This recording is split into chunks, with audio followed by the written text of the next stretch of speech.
What is the story behind Governor's Island's ecological restoration? Imagine turning a place once known for military bases and waste incinerators into a lush green oasis right in New York Harbor. That's exactly what has happened on Governor's Island. This island has a long history, starting with the Lenape people, who called it Pagank, meaning Nut Island, because of its many oak, hickory, and chestnut trees. When Dutch settlers arrived in 1624, they bought the land for very little money and named it Newton Island. For over 200 years, the island was used by British and American armies, with forts, military buildings, and even a waste incinerator built in 1885.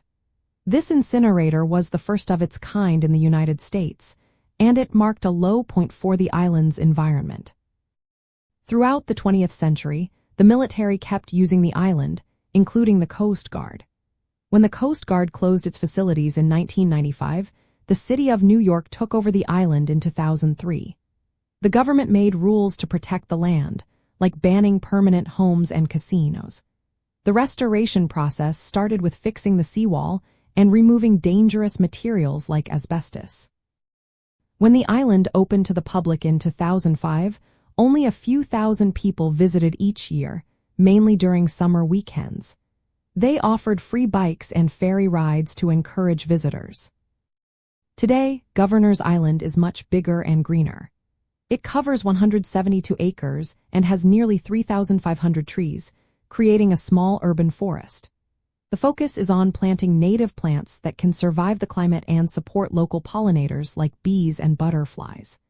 The island's organizations, including the Trust for Governor's Island and the New York Climate Exchange, work on making the island a leader in sustainability.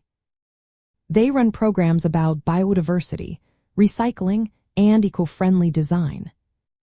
One big project is the Zero Waste Island Initiative, which aims to eliminate waste exports from the island. This means everything on the island is recycled or composted, so no trash is sent away. This effort responds to the island's past as a waste disposal site. They are also building the Center for Climate Solutions, a new facility that will focus on research, education, and training for climate change. Old military buildings are being repurposed into spaces for environmental work. From a city perspective, Governor's Island shows how New York is reimagining its industrial and military past into a sustainable future. It is just minutes away from Manhattan and Brooklyn, costing only $4.50 by ferry.